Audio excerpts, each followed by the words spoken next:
Un fantassin manque à l'appel. La tension monte. Le convoi est une fois encore à l'arrêt.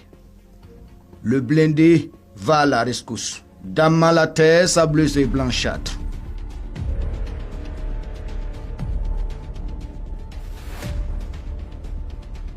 Un quart de tour. Et le véhicule revient sur ses pas. Les soldats aussi regagnent leur position avec une prise. Deux fillettes extirpées des buissons derrière un troupeau de bœufs. Situation bien curieuse pour des enfants de cet âge à cet endroit dangereux et abandonné depuis quelque temps. Les militaires ont eu le nez creux. Si vous rencontrez quelqu'un ici, soit il est militaire, soit il est djihadiste. Tout le monde est parti. Confidence d'un soldat aguerri, Kalash au point. Il se pourrait que ces enfants soient liés à des éléments de groupes armés. Peut-être ceux qui s'apprêtaient à attaquer le convoi. Rien de moins sûr. Quelques minutes d'interrogatoire. Hors de notre caméra, un soldat va les ramener à l'endroit où elles ont été retrouvées. Gaskinde, 30 km de Djibo. Ici, les groupes terroristes ont sévi, obligeant la population à vider les concessions.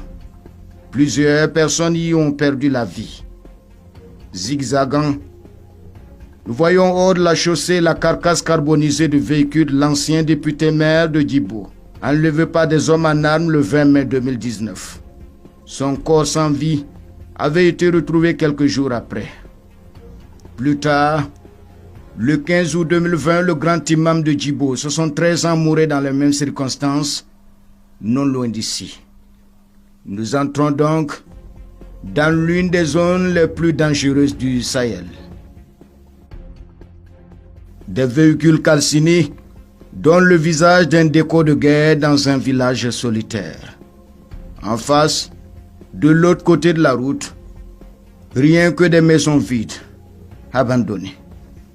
Des logis dangereux pour notre convoi. Les fouiller est aussi suicidaire que passer à côté. C'est donc une mission périlleuse que conduisent les forces armées sur ce sentier truffé d'obstacles. Ici, le bitume est un luxe.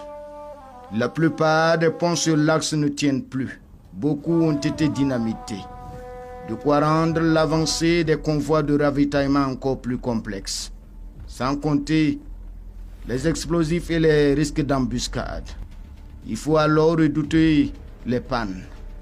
Nous venons d'enregistrer une première. Une moto est embarquée.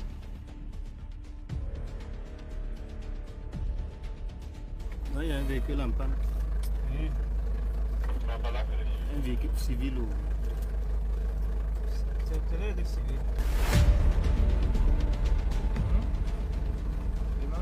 Plus loin, une deuxième panne est signalée. Cette fois, c'est un véhicule à l'arrêt, à la queue du cortège, à plus d'1 kilomètre. La marche s'arrête.